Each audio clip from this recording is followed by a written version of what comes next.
नमस्कार मित्रांनो, बघा आज टेक्निकली आपला राज्यसेवा 2025 जी पहिल्यांदा रिटर्न होत आहे त्याचा पहिला पेपर पार पडला, ज्याच्यामध्ये आपल्या लँग्वेजचा पेपर होता आणि ऑब्व्हियसली आपण बघतोय की त्याचे मार्क काही सहसा कॅल्क्युलेट होत नाहीत.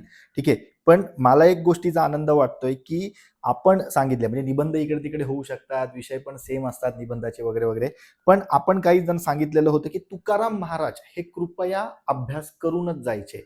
मग वेदर इट इज तुमचं आपण एसेस बघूया, वेदर इट इज तुम्हाला एक प्रकारे भक्ती चळवळीमधलं मुवमेंट असेल तिथे आपण काही श्लोक पाठ वगैरे करतो, म्हणजे अभंग काही एक प्रकारे बघतो आपल्याला मेन्शन करायचे असतात, कधी कधी एथिक्स मध्ये सुद्धा टाकतो, बट ऍट सच आपल्याला एसेस आणि खास करून JS1 मध्ये जी काही भक्ती चळवळ मुवमेंट आहे त्याच्यामध्ये आपल्याला कंपल्सरी बघावं लागतं आणि तुकाराम महाराजांचं आपल्याला करणं अपेक्षितच असतं. कारण आपण नेहमी, माझं एक वाक्य, आपण माझं नाही ऑब्व्हियसली पण मी हे सांगत असतो मुलांना की हे वाक्य आपल्या उत्तरांमध्ये पाहिजे की ज्ञानेश्वरी रचिला पाया तुका झालासे कळस. त्याच पद्धतीने तुकाराम महाराजांचे आपण काही क्वचित एक 12-15 अभंग जे काही आहेत त्यातल्या काही ओव्या आहेत या आपण एक प्रकारे काढलेल्या आहेत आणि त्या ओव्यांमध्ये मला टेक्निकली हे दोनही ओव्या बघायला मिळतात जो आपल्याला त्यांनी प्रश्न विचारलेला होता आजच्या लँग्वेजच्या पेपरमध्ये. ठीक आहे, प्रश्न क्रमांक 6 ब मध्ये त्याचा उल्लेख आहे, खाली दिलेल्या कल्पनांचा 10 वाक्यात विस्तार करा. दोनही म्हणजे पहिलं जे आहे ना, अनुभवा विण नेत्रपाती हलवू नको रे आणि ओलमूळ भेदी खडकाचे अंग अभ्यासाशी सांग कार्यसिद्धी, हे दोनही आपल्याला तुकाराम महाराजांचे एक प्रकारे अभंगातल्या काही ओव्या बघायला मिळतात आणि आयोगाने तो प्रश्न विचारला की 10 वाक्यांमध्ये या कल्पनांचा विस्तार करा. मग आता ह्या 10 वाक्यांमध्ये कल्पनांचा विस्तार करण्यासाठी आधी ह्या कल्पना काय आहेत, मूळ त्यांचा अर्थ काय आहे हे आपल्याला माहिती असणं अपेक्षित असतं. ठीक आहे, म्हणजे एक ती चांगली गोष्ट की आपण कुठेतरी राईट ट्रॅकवर मुलांना गाईड करत आहोत. That is one of the most important thing for me की ते कुठेतरी आपल्याला रिफ्लेक्ट होताना दिसतंय. आणि ओव्हरऑल मग सांगायचं झालं तर आपण एक एक एक एक अभंग बघूया, त्या माध्यमातून आपल्याला संकल्पना मूळ कळतील. पहिलं जे आहे ना आपल्याला, पहिला कुठला आहे, अनुभवा विण नेत्रपाती हलवू नको रे, ही संत तुकाराम महाराजांच्या अभंगातली ऑब्व्हियसली ओळ आहे. आणि एक प्रकारे ह्या ओवींमधल्या ज्या 4 पंक्ती आहेत अभंगामधल्या त्या मी तुम्हाला सांगतो. इथे कुठे तुम्हाला स्क्रीनवर दिसत असेल, अनुभवा विण नेत्रपाती हलवू नको रे, सत्य असत्याशी मन केले ग्वाही, मानियेले नाही बहुमता तुका म्हणे होईल ते होऊ दे. याचा अर्थ काय, आपण ओळीनुसार जाऊया. अनुभवा विण नेत्रपाती हलवू नको रे म्हणजे काय, स्वतःचा अनुभव किंवा प्रत्यक्ष ज्ञान नसताना कोणत्याही गोष्टीबद्दल मत आपलं व्यक्त करू नये.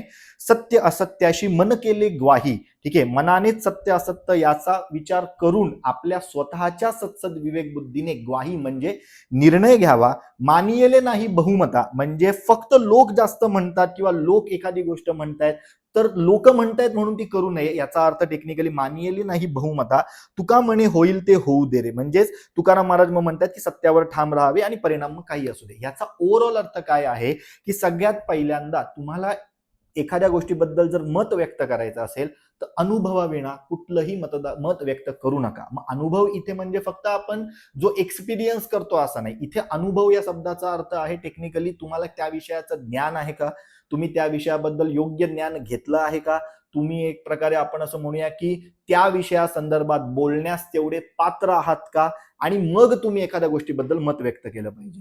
त्यानंतर आपल्याला काय सापडतं की साधारणतः की एखादी गोष्ट मग तुम्ही मत व्यक्त करतायत, मग ते मत व्यक्त करून खरंच फायदा होत असेल तर मत व्यक्त करावं, अदरवाईज काही साधारणतः करण्यात अर्थ नाही. आणि ते मत व्यक्त करत असताना सुद्धा स्वतःच्या मनाला विचारावं की हे सत्य आहे का असत्य आहे, म्हणजे हे योग्य आहे का अयोग्य आहे, हे आपल्याला दिलंय. आणि मानियेले नाही बहुमता तुका म्हणे होईल ते होऊ दे. आणि मग समजा जर एक प्रकारे तुम्ही एखादं मत व्यक्त करतायत आणि ते आजूबाजूच्या जे लोक आहेत, आजूबाजूचा जो काही समाज आहे त्याच्या मताच्या विरुद्ध का असू दे, काही फरक पडत नाही, किंवा बहुमत जे म्हणते त्याच्या विरुद्ध दिशेने प्रवाहाच्या विरुद्ध तुम्ही जाताय का, तरीही ते चालणार आहे. आणि मग एकदा जर तुम्ही ठरवलं की मला ओपिनियन द्यायचं आहे, मला स्वतःला सत्य असत्य ठरवायचं आहे, मग लोक काही म्हणू दे, बहुमत काही होऊ दे, मी मला जे सत्य वाटेल मनाला मी ते करीन आणि मग त्याचा निर्णय जो काही असेल किंवा त्याचा परिणाम जो काही असेल तो भोगण्यासाठी मी तयार असेल, म्हणजे होईल ते होऊ दे, या अर्थाने आपल्याला हा आलेला बघायला मिळतो. स्वतःचा अनुभव विवेक सत्य यावर आधारलेला निर्णय घ्यावा, केवळ लोकांच्या मतावर तो एक प्रकारे निर्णय घेऊ नये किंवा ऐकीव गोष्टींवरनं निर्णय घेऊ नये,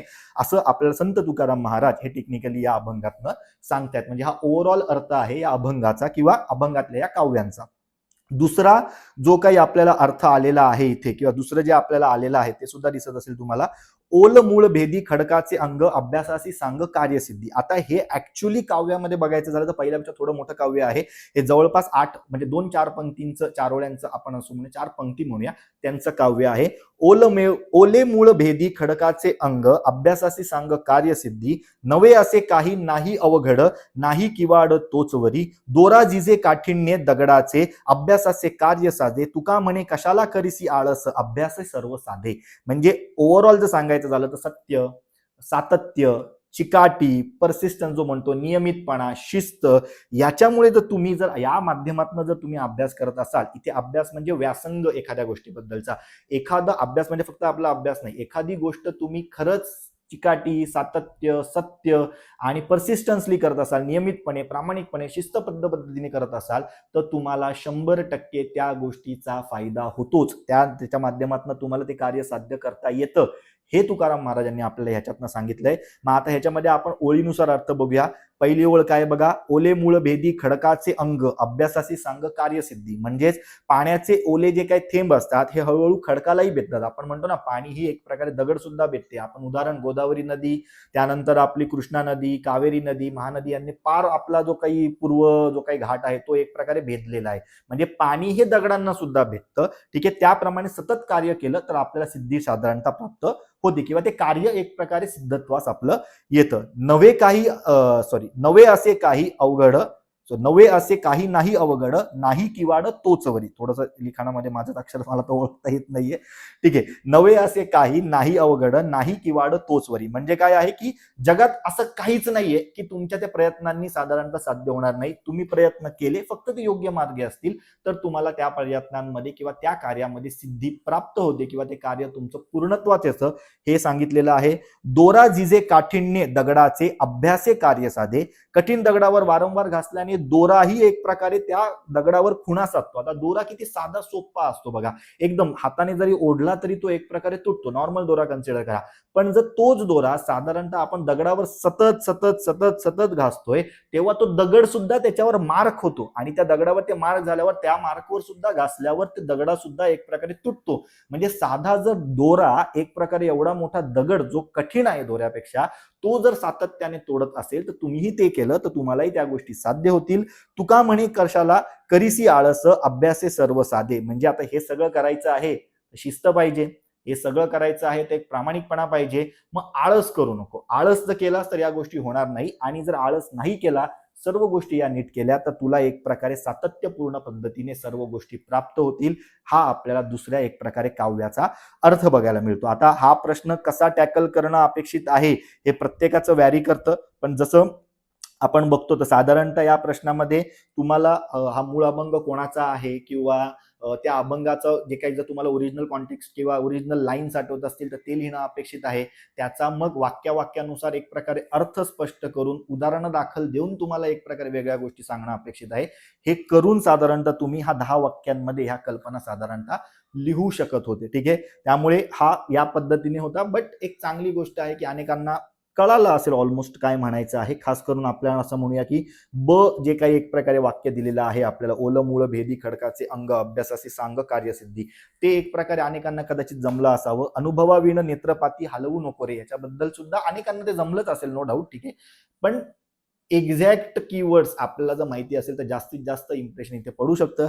बट अगेन ही फक्त स्टार्टिंग आहे. मराठी लँग्वेजचा पेपर आहे. उद्या पुन्हा आपण बघतोय मी साधारणतः पुढचे पेपर जेव्हा येतील, खास करून GS1, GS2, GS3, GS4, तर तिथे आपण जे काही सांगितलेलं आहे मुलांना ते लागू होतं का, हे खरी एक प्रकारे आपली तिथे टास्क असणार आहे. त्यामुळे हे एवढंच. अनेक जणांचे प्रश्न होते, काही जणांचे मेसेज सुद्धा आले जेव्हा मी ऍक्च्युअली मेंटरशिपच्या लेक्चरमध्ये होतो की सर आपले 2 वाक्य आले.